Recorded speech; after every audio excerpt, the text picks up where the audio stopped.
Inna ad-dina 'inda Allahil Islam.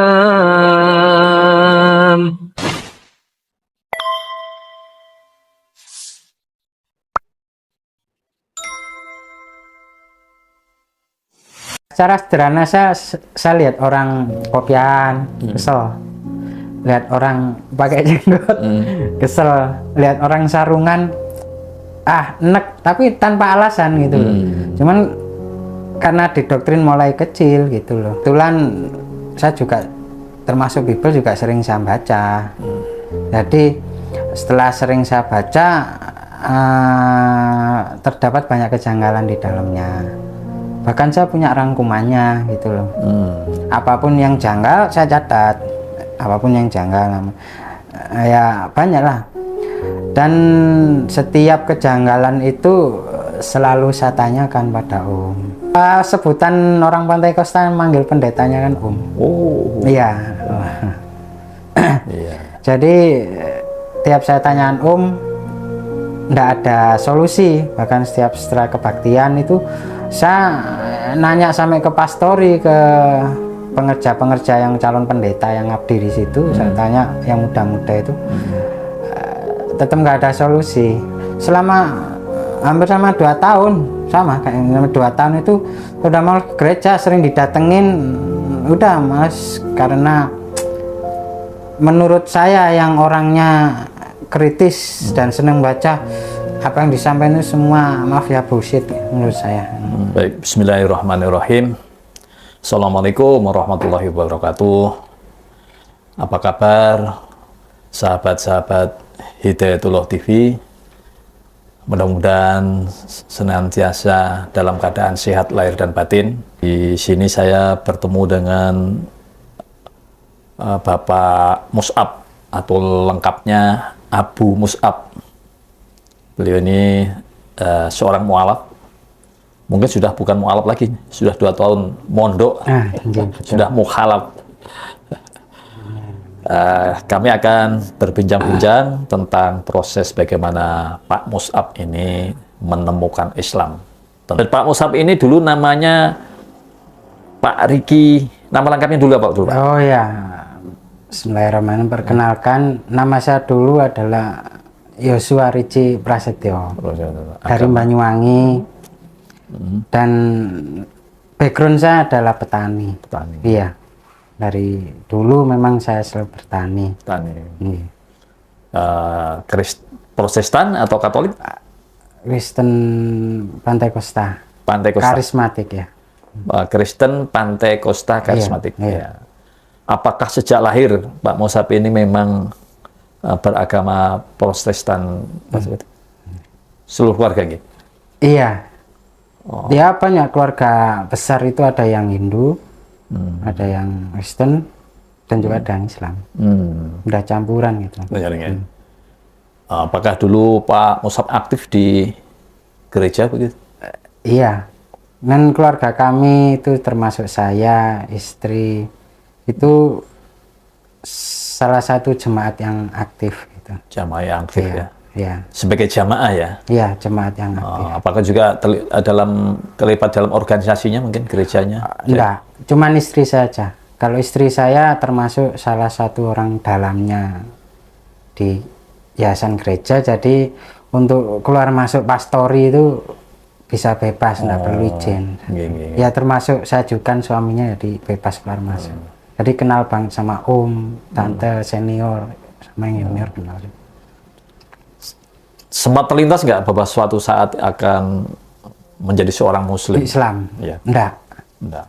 Enggak ada, ya enggak terlintas lah seperti orang Kristen normal biasanya menjalani kehidupan ya biasa, itu enggak ada terlintas untuk nyenggol-nyenggol agama Islam, nggak ada. Nggak ada ya. Apalagi tidak pernah terlintas pada suatu saat menjadi Muslim. Iya. Lalu pada waktu itu pandangan Pak Mus'ab terhadap Islam dan kaum Muslim kayak apa? Yang dulu waktu sebelum mengenal Islam. Iya. Ya secara sederhana saya lihat orang kopian kesel, lihat orang pakai jenggot kesel, lihat orang sarungan nek tapi tanpa alasan gitu loh.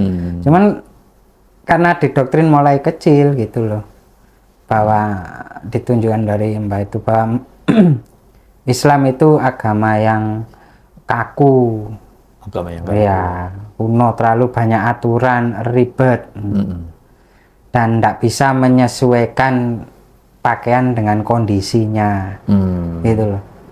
gitu ya. Iya, jadi lihat misalnya kemana-mana orang sarungan, kopiah. Padahal itu kan identitas kita bangga sebagai orang Islam gitu loh. Tapi waktu itu pandangannya menjadi negatif ya. Iya betul, Kak, misal jenggot ini. Saya dulu pembenci jenggot bener, tapi sekarang malah ya Masya Allah. Pembenci jenggot. Beneran, bener, anti banget saya memang jenggot. Iya, iya. Dan setelah di pondok sini kan juga saya tahu diajari sama Pak Yai banyak kitab-kitabnya, ini memang sunahnya Rasulullah. Iya. Baik. Nah, lalu gimana nih ceritanya kemudian bersentuhan dengan Islam yang kemudian mengantarkan Pak Mushab menjadi Muslim? Ya, itu cerita yang sangat panjang. Sebelumnya bukan itu. Pertama kan saya seneng, orangnya ini tipenya seneng membaca. Senang membaca? Iya, apapun saya baca. Buku apapun, ndak fokus sama satu bidang buku, semua buku saya baca. Dan kebetulan saya juga termasuk Bible juga sering saya baca. Jadi setelah sering saya baca, terdapat banyak kejanggalan di dalamnya. Bahkan saya punya rangkumannya gitu loh. Apapun yang janggal saya catat, apapun yang janggal, ya banyak lah. Dan setiap kejanggalan itu selalu saya tanyakan pada Om. Pertama sih sama rundingan di rumah sama istri, istri sama mertua sama saudara-saudara yang lain. Tapi mereka juga mengalami kebuntuan. Tidak bisa menjawab. Iya, malah saya sudah, kamu jangan neko-neko. Ikuti apa adanya. Ulu yo nggak bisa. Akhirnya saya tanyakan Om juga. Saya tanyakan Om. Lama ya. Om itu siapa? Om nggak? Sebutan orang Pantai Kosta manggil pendetanya kan Om. Oh. Iya. Iya. Jadi tiap saya tanyaan Om, nggak ada solusi. Bahkan setiap setelah kebaktian itu saya nanya sampai ke pastori, ke pengerja-pengerja yang calon pendeta yang ngabdi di situ. Saya tanya yang muda-muda itu, tetap nggak ada solusi. Terus tante juga, tante itu pendeta wanita istrinya. Ya, tanya-tanya itu nggak ada solusi, tetap malah sering ke rumah dikasih doa tumpang tangan malah. Doa tumpang tangan. Iya, yang saya disuruh jongkok dikelilingi terus tangannya pada di atas kepala saya semua, saya disuruh merem didoa-doakan gitu. Dianggap masukkan jin ya? Iya, itu bukan solusi. Saya tanya, jinnya biar keluar. Iya, saya tanya, jawablah. Jangan saya tanya malah didoakan, itu bukan solusi. Hal seperti itu pun sudah saya bandingkan di pondok sini. Di pondok apa yang saya tanyakan dijawab, dijelaskan. Bagus itu. Baik, sebelum ke sana, hal-hal yang jadi kejanggalan itu apa saja, Pak? Mungkin sebut satu atau dua. Enggak satu dua, memang banyak. Ya, di contohnya saja satu dua. Ketika dalam Bible itu pun saya bahkan sering menemukan bahwa sebenarnya mulai dari perjanjian lama sampai perjanjian baru, sebenarnya Tuhan yang patut disembah itu hanya Allah yang Esa. Kitab-kitabnya banyak, dari ayat apapun banyak, dan juga terdapat perintah untuk berwudu, membasuh muka, masuk tangan ketika mau masuk ke kemah tempat peribadatan. Ada itu dalam perjanjian lama ada. Terus disuruh melepas alas kaki ketika di tempat ibadah. Ada. Ada di Bible. Terus perintah untuk menghadap kiblat ada. Terus untuk gerakan ruku, sujud, Mm-mm. mereka orang-orang soleh terdahulu yang ditulis dalam Bible itu beribadah itu ya sujud, muka sampai menempel ke tanah. Mm-mm. Ada saya temukan. Dan juga ada perintah bersunat. Terus untuk perempuan memakai hijab. Kalau nggak pakai kerudung, kepalanya digunduli. Malah lebih serem hukum ekstrim di Bible. Terus juga ada perintah bahwa khamr itu haram, nggak bagus, nggak boleh. Dan juga tak boleh makan babi. Terus setelah saya pelajari, ini yang melaksanakan semua kok orang Islam. Oh, artinya Iya. semua tadi yang Iya. Pak Musab sebutkan Iya. tadi itu nggak dilaksanakan di gereja. Enggak. Bahkan dilanggar semua. Kenapa? Ajarannya kitab Bibelnya ada gitu kan. Iya. Tapi kok nggak dilaksanakan atau nggak? Ya, karena mereka benar-benar tidak mengikuti apa yang menurut mereka itu firman Tuhannya. Mereka mengimplementasikan cara peribadatannya itu sesuai apa yang diperintahkan oleh gereja-gereja mereka masing-masing. Misalnya acara-acara misal ya peribadatan gereja seperti itulah, pakai musik apapun, genre musik apapun, kan nggak ada aturan seperti itu. Di Bible nggak ada. Ibadah itu harus kusuk, menyendiri dan konsentrasi, dan ruku dan sujud dengan benar-benar hati kita itu dihadapkan pada Tuhan. Nggak rame-rame heboh kayak gitu kan, mana ada kusuknya, nggak Iya, ada. Itu kejanggalannya itu Pak Musab tulis ya. Udah berapa halaman? Wow, 2 buku. 2 buku. Iya, yang satu ada di kantor Rimburing, yang satu di sini. Ada tadi aja Pak ini. Ada. Ada. Banyak kejanggalannya, banyak yang ya banyak lah ya saya temukan. Nanti kalau saya sebutkan di sini, nanti seolah-olah saya dibilang menghujat. Makanya nggak perlu saya sebutkan biar netizen cari sendiri. Sebenarnya nggak masalah, karena itu kan masuk dalam perbandingan agama. Itu dipelajari di Iya, saya tahu. Jadi kalau mau menyebutkan sebenarnya nggak masalah. Nggak. Yang penting tidak memaki. Ya. Tapi kalau menyebutkan anggalan menurut kita, saya kira nggak masalah. Banyak ya. Pasti tadi yang tadi tahu sebutkan. lah. Pasti tahu. Lalu ketika tanya ke pendeta, dijawab apa gitu? Ya. Kok nggak? Ini ajarannya ada, perintahnya ada di Bible, tapi kok nggak dipraktekkan? Kenapa? Ya dijelaskan panjang lebar, tapi bukan apa yang saya pertanyakan. Ya, misalnya ketika salah satunya saya tanya apa itu kejanggalan, mau nyebutkan Nggak apa-apa, Pak. kejanggalan ketika salah satunya aja ya, nggak perlu banyak. Kejanggalan ketika disebutkan itu Tuhan kalah gelut, itu ada. Tuhan kalah berkelahi. Iya, kalah bergulat sama Yakub gitu. Kan Nggak logis itu. Tuhan kok kalah? Gitu. ya itu makanya saya mau nyebut, nggak enak juga. Biar mereka cari sendiri lah. Hidayah itu kan nggak datang, hidayah harus dicari gitu, pelajari itu. Karena memang hidayah itu awalnya memang dari membaca. Ya Pak, Musab ini pendidikan terakhir apa? Saya SMP. SMP? Iya. Tapi suka baca?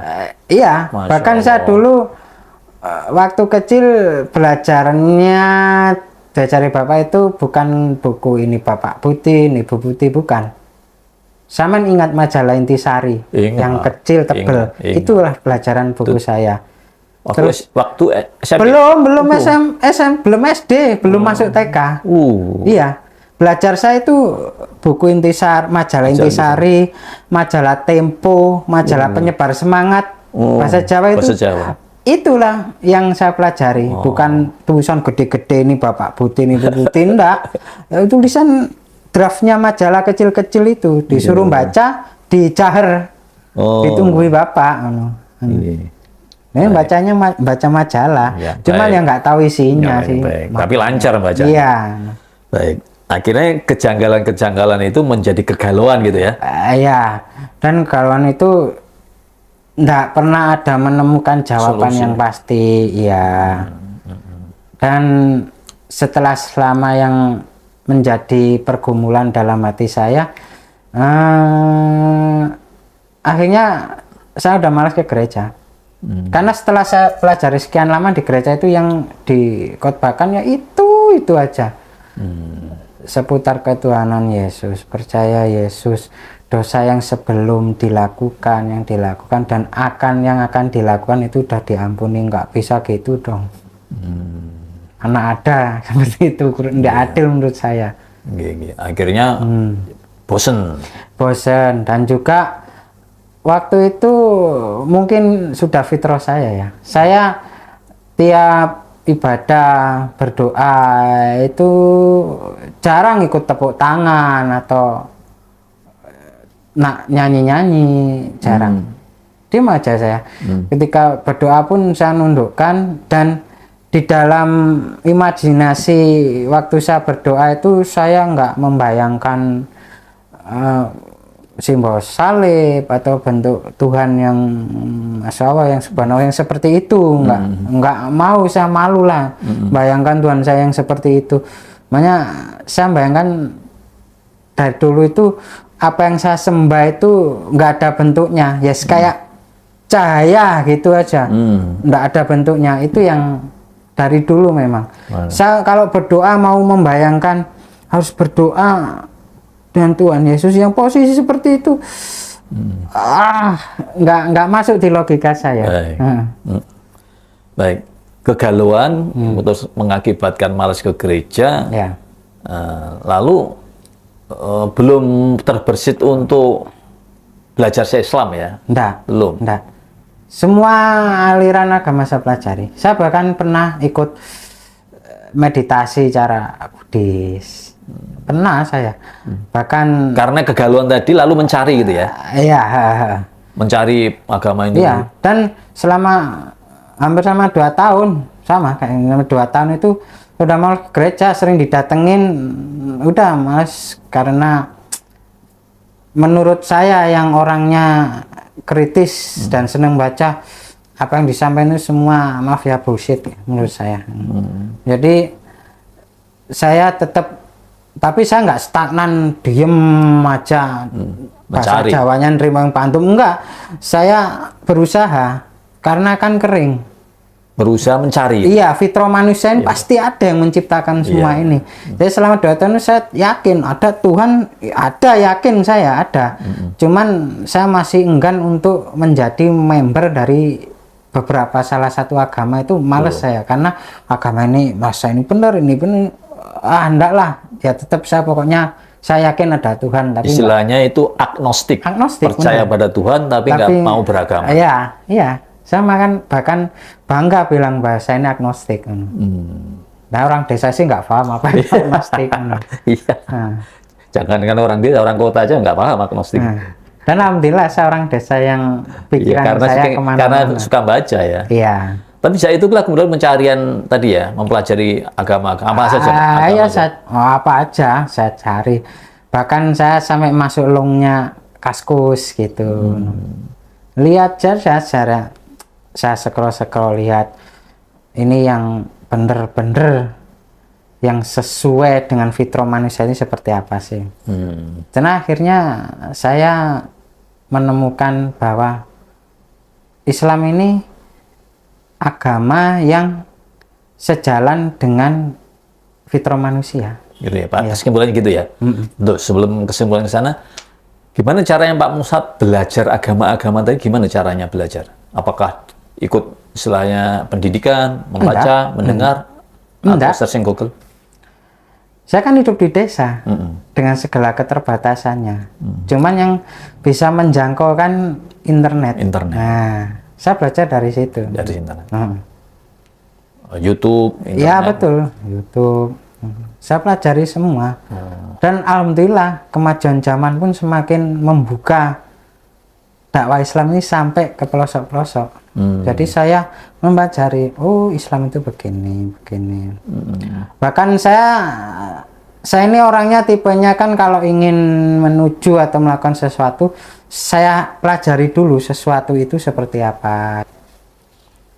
Baik, tadi sampai mempraktekkan sholat di rumah walaupun belum syahadat. Apakah istri dan anak tidak tahu? Nggak tahu kan, saya Sendiri. di dalam kamar tak kunci kamarnya. Iya, saya kunci, saya belajar di dalam.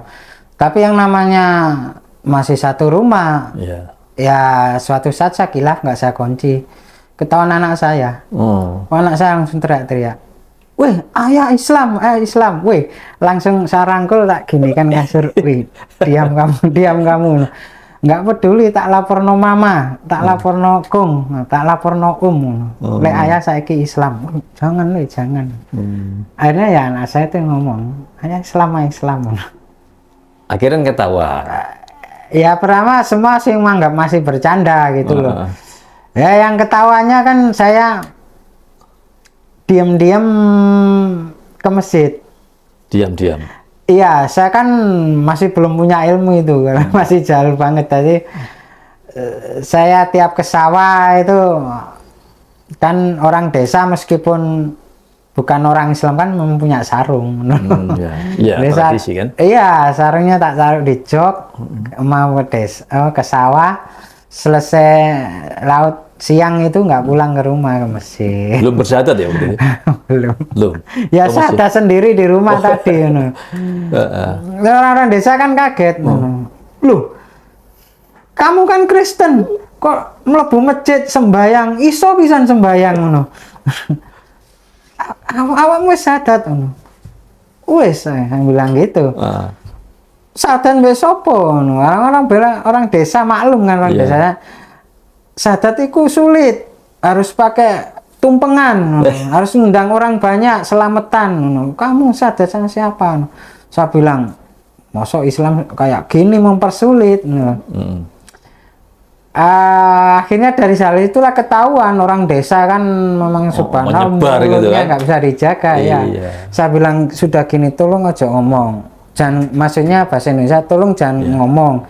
Ini saya kepingin kenal Islam. Kalau sampean ngomong-ngomong rasa-rasa sak desa, keluarga saya tahu pasti rame. Ya bener rame lah. Ya itu saya akhirnya. Apalagi istri termasuk aktivis gereja ya. Iyalah, akhirnya saya udah nggak asik semuanya. Jadi pembicaraan satu kampung ya. Iya betul. Tapi tadi itu titik mana Pak Musab yang menjadikan kemudian Pak Musab bahwa ini Islam agama yang cocok buat saya sehingga Pak Musab bersedia mempraktekkan ajaran sholat atau mencari itu. Tentu sudah sampai satu kesimpulan, kayaknya ini yang benar ya Islam gitu. Itu apa? Titik apa dan ajaran yang mana yang menjadikan Pak Musab kemudian berkesimpulan bahwa Islam inilah yang cocok atau yang benar? Ya karena saya mempelajarinya lama, 2 tahun. 2 tahun. Jadi sudah bisa menyaring dari berbagai macam website Muslim, baik yang dalam negeri atau luar negeri gitu.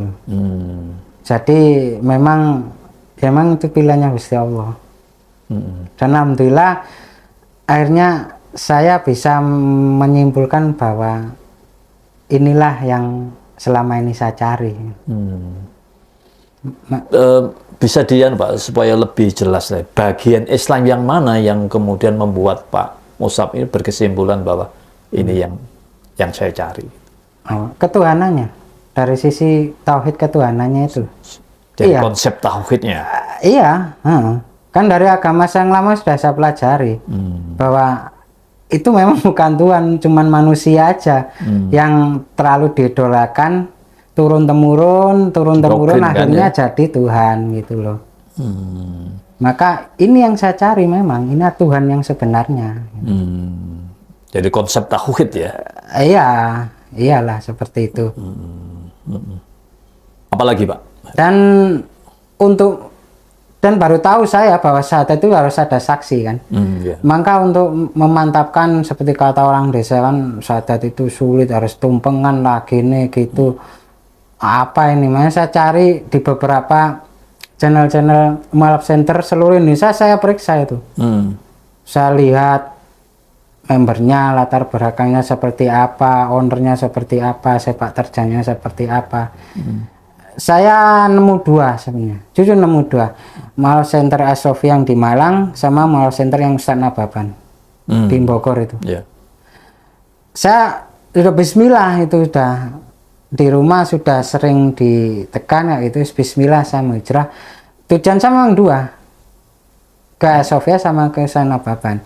Ya pakai itu motor. Kalau di Sofia nggak ketemu atau orangnya nggak ada, saya langsung ke Bogor beneran. Ya pakai itu motor. Dan Qadarullah memang saya di pertemuan di Kota Malang ini.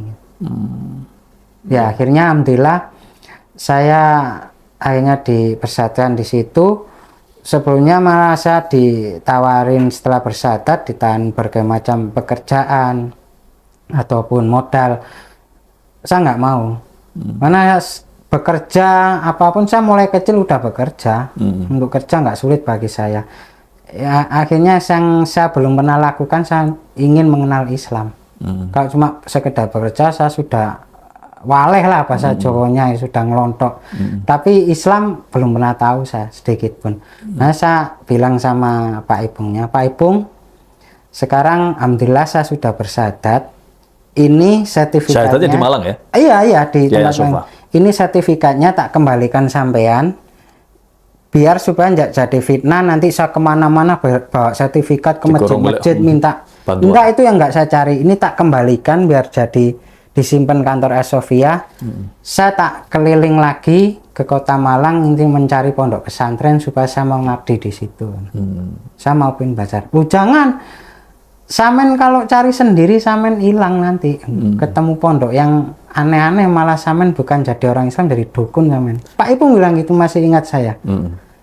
Soalnya nanti samen bisa jadi dukun. Saya bentar, samen sabar dulu ya.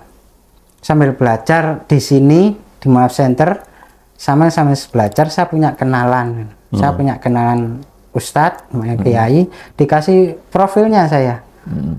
Ya ini Pondok Al-Um. Tapi sebelumnya saya biasa aja. Saya pelajari sendiri, saya buka websitenya, profilnya, terus ownernya, Pak Yainya seperti apa, sepak terjangnya, pondoknya seperti apa. Akhirnya setelah 2 hari saya, bolehlah. Saya coba ke sini, bolehlah. Ya. Hanya ya alhamdulillah sampai di sini sekarang. ya. Iya. Baik, nanti diceritakan bagaimana suka dukanya belajar Islam di Pondok Pesantren Al-Um. Saya ingin cerita dari Pak Musab, perjalanan dari Banyuwangi ke Malang untuk bersyahadat itu apakah izin dengan keluarga dulu, lalu ke sini naik apa, gimana gitu? Ya kalau izin bersyahadat ya pasti nggak boleh lah. Boleh ya? Pastilah itu. Mereka udah tahu kalau saya memang nyari Islam ya. Dulu waktu saya juga punya Facebook kan kenalan saya banyak orang Tangerang, orang Jakarta yang sampai saya disuruh ke sana kalau ingin Islam. Itu sudah tahu semua. Makanya kenapa semua akses saya ditutup gitu loh. Ya, yang semua surat kendaraan, kan saya punya motor 3. Motor 3? Iya, di rumah. Suratnya disimpan, kontaknya disembunyikan. Oh gitu, sama istri? Iyalah. Yang saya bawa itu cuma motor Grand. Motor Grand kan nggak pernah masuk rumah itu. Lalu terus ditaruh mana? Di dekat kandang ayam. Saya sendenkan di pohon pisang. Ada suratnya? Nggak ada suratnya itu kan cuma buat ke sawah, buat ngangkut mes, panen, buat nyemprot itu. Ada itu yang dipakai? Iyalah, bismillah. Pagi-pagi subuh-subuh saya bismillah. Kenapa saya momennya pilih subuh? Karena belum ada yang bangun. Kalau saya siang wis pasti rame lah, makanya saya pilih subuh belum ada yang bangun. Anak saya mau tak foto, tidur terus tak sayang terus berangkat. Iya. Tapi istri udah bangun, udah tahu mana golek kerja aku nang Malang gitu. Iya, akhirnya naik motor itu ya? Iya, itu udah sadar terus pas pulang diantar satu rombongan sama Pak Ipung. Waktu pulang ke sana. Iya, setelah itu, bersyahadat ya. iya, ingat saya itu istri sempat ngambek pintunya dibanting itu. Pak Ipung takut itu, kaget saya. Turun ngomong terus kan mau masuk nggak jadi, pintunya dibanting jedrek. Iya. Hanya Iya. di hotel itu kan. Iya, kepada sahabat-sahabat Hidayatullah TV sebagai gambaran, Pak Musab ke Banyuwangi, ke Malang, itu kalau naik bis sekitar 7 jam, 8 jam. Nabi itu naik motor buntut istilahnya, karena tahun 80 ya? Enggak, 92. Motor tanpa surat, naik motor ke Malang. Berapa jam, Pak? Wih, lama kalau totalnya lama banget. Saya sampai kesasar mau ke Kota Batu kok. Ternyata sekarang yang saya tahu itu daerah Karangploso. Oh.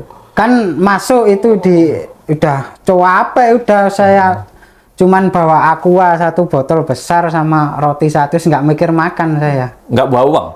Bawang, cuman bawang 500.000. Semua udah tak tinggal wis, 500.000. buat anak saya ya. Iya, Itu mau Malang kan semua kok belok kanan, nggak ada yang lurus. Saya ikut belok kanan. Ternyata saya tanya, kayaknya bukan Malang. Saya tanya, ini mau ke arah Boring mana? Wih, sampean ke sana jauh Pak. Ini mau ke arah Batu.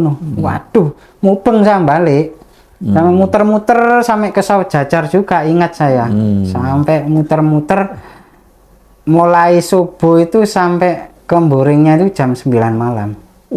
Berangkat pada subuh sampai Malang jam 9 malam.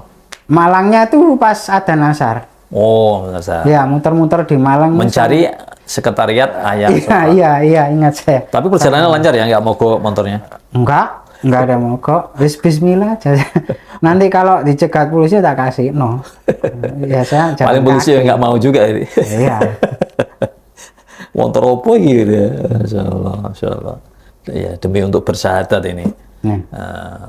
Dibelain naik motor butut dari Banyuwangi ke Malang, Masya Allah. Akhirnya kemudian bersyahadat. Baik. Nah, ini setelah apa tadi titik puncaknya tadi Pak ya, tauhidnya udah dapat itu. Itu yang kemudian. Iya. Pernah nggak sebelum masuk Islam mendapatkan informasi kurang baik tentang Islam? Lalu ada nggak? Pasti. Dari proses belajar itu apa yang adakah atau dari ajaran-ajaran Islam yang menimbulkan pertanyaan Pak pada Mas Sob apa? Pasti semua orang yang bukan Islam pasti stigmanya Islam itu negatif. Iya. Tapi tergantung orangnya juga. Saya orangnya enggak rasis. Gitu. Jadi melihat sesuatu keyakinan apapun, saya nggak lihat dari orangnya. Semua keyakinan ada yang orang yang negatif dan positif pasti ada itu. Iya. Cuman yang saya lihat dari Sumbernya. Iya. Ajarannya. Iya, dari buku manualnya. Iya. Jadi mempelajari agama jangan pada umatnya gitu ya. Iya. Tapi pada kitabnya, pada ajarannya. Iya. Nah, sekarang setelah ini belajar Islam.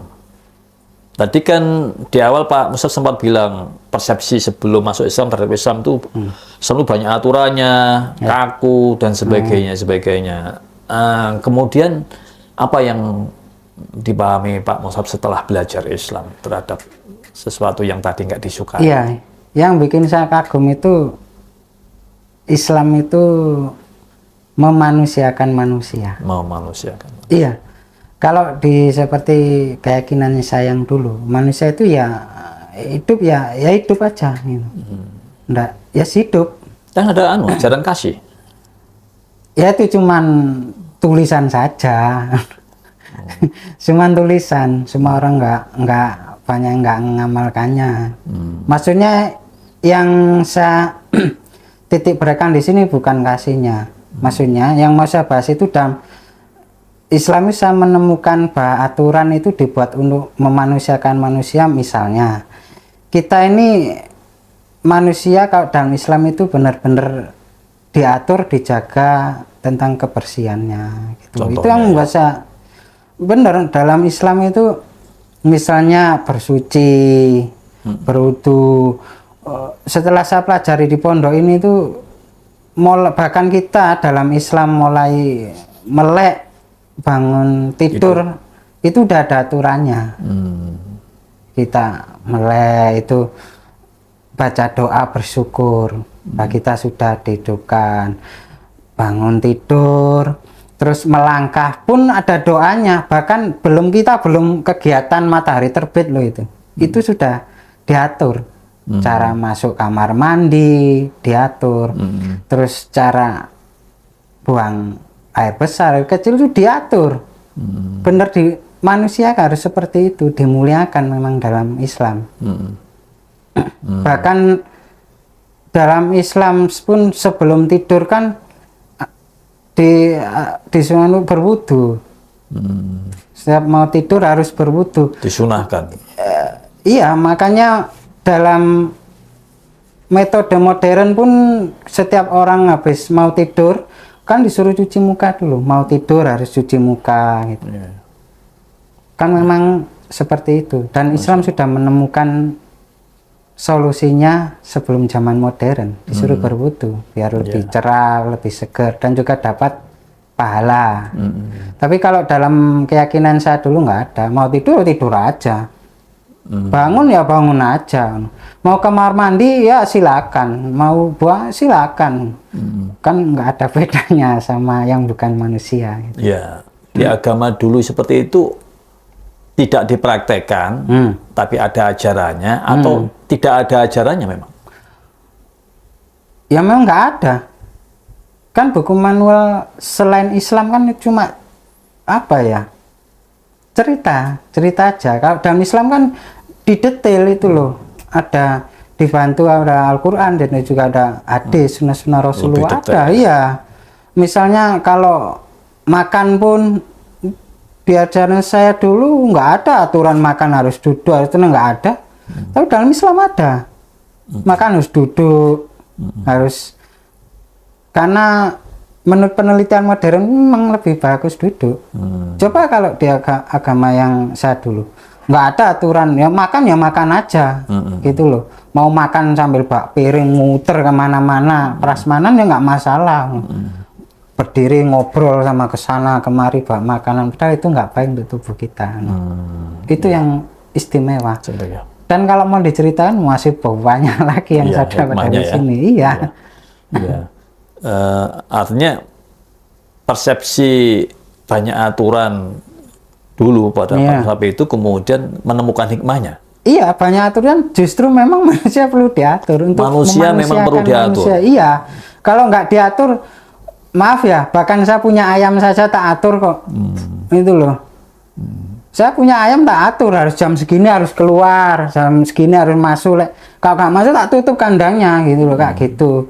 Tak kasih makan, tak semproti, kan diatur. Kalau nggak diatur ya nggak tahu saya lebih dari ayam saya. Kalau manusia nggak mau diatur berarti lebih buruk daripada ayam gitu. Iyalah, wong ya tak atur kok. Bahkan ternak lain pun diatur. Gitu. Ya. Hikmahnya bahwa memang peraturan-peraturan dibutuhkan oleh manusia ya. Iya, kalau manusia nggak mau diatur ya gimana wong. Bumi ini ciptanya Allah Subhanahu wa taala. Baik. Sudah mencapai. Lah, ini setelah belajar selama 2 tahun di Pondok Al-Um, lalu kedepannya apa rencananya Pak Musab? Mungkin kembali ke keluarga atau gimana? Jangan seperti itu. Baper kalau saya yang diomongin balik-balik. Ini loh sampai keringetan saya loh. Subhanallah. Iya. Mohon maaf. Kalau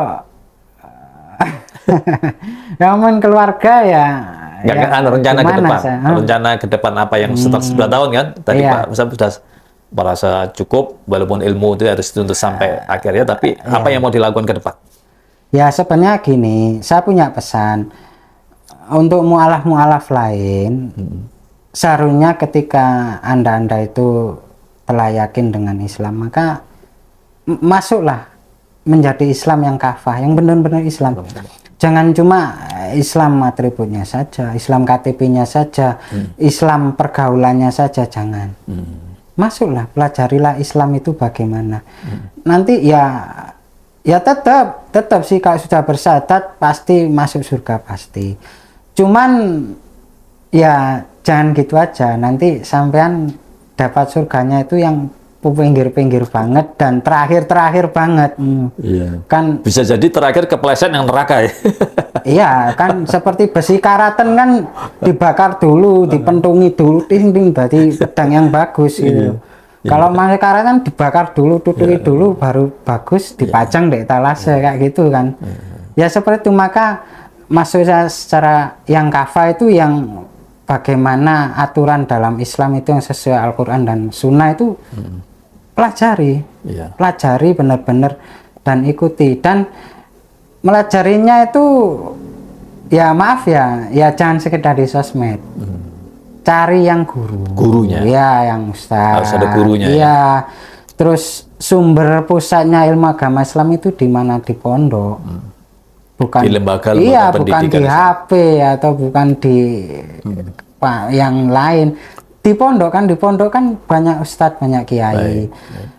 Antum-antum yang malam-malam baru ya sowan ke pondok nggak mungkin lah diusir Nur. Kalau ingin belajar agama, Iya. belajar kebaikan kok. Baik, baik. Ya, tadi sebenarnya pertanyaan terakhir, tapi kemudian terlintas pertanyaan lain ini. Iya, mau saya tambahin juga. Boleh, boleh. Dan keinginan saya awalnya mondok itu juga ingin selain untuk belajar mengenal apa dan bagaimana itu Islam, saya punya keinginan. Selama ini kan ketika saya diajak ke beberapa kota untuk bertemu dengan mualaf, saya lihat itu setelah disadatkan, diurus surat-suratnya, ya udah dilepas. Selesai gitu ya. Iya, yang saya ingin itu saya udah kenal dengan beberapa orang kok di luar yang visi misinya sama dengan saya. Saya ingin begini loh, kalau ada malam itu saya ingin punya tim mengajari dasar-dasar Islam dulu. Nanti kalau yang lebih spesifik berat-berat kan diserahkan pada ustadz-ustadz di pondok. Kalau yang ringan-ringan misalnya tata cara wudhu yang betul, nggak ser nggak nanti banyak yang nggak kena basah semua gitu. Harus benar-benar. Terus yang utama juga tentang toharoh, karena syarat sahnya sholat itu orang tahu kan cuma diajarin sholat, tapi syarat sahnya sholat kan nggak diajari. Bagaimana kita bersucinya itu harus benar-benar. Terus diajari doa juga, tata cara mandi janabat itu penting bagi mu'alaf yang baru, misalnya mu'alaf karena pernikahan, ya disadatkan, dikasih sertifikat nikah, tapi belum tahu kan tata cara mandi janabat, kasihan yang suaminya atau istrinya muslim najis terus kan gitu loh. Dan nggak tahu tentang syarat sahnya sholat aja wudhu seset, tapi maaf ya kayak sarungnya celana kecipratan kencing nggak gitu kan, kasihan. Makanya saya ingin diajari dasar-dasar dulu, nanti kalau sudah bisa ini loh, sudah bagus, sudah lulus gitu, melanjutkan ke taraf selanjutnya. Baik. Pertanyaan tadi sebelum, selama 2 tahun di sini, gimana suka dukanya Pak? Ada gak dukanya? Ada nggak? Nggak ada dukanya. Senang terus? suka. Bener, nggak ada dukanya. Masya Allah. Atau yang apa? Selama 2 tahun mempelajari Islam, apa yang paling berat yang dirasakan Pak Musa? ya kalau saya sebagai orang awam sekaligus sekarang malah bukan Islam ya, yang sulit ya bahasa Arabnya. Bahasa Arab. Kalau gitu sama Mas. Saya kesulitan untuk bahasa Arab, tapi untuk yang lain masuk saya. Iya, gampang nyantol, cuman untuk bahasa Arabnya kalah saya. Iya, wajar. Iya. Yang lain-lain nggak masalah Pak ya? Alhamdulillah nggak masalah. Baik. Iya, ada yang masih ganjal, lalu menemukan jawaban di sini? Ya, semua jawaban saya temukan di sini. Jadi, ya.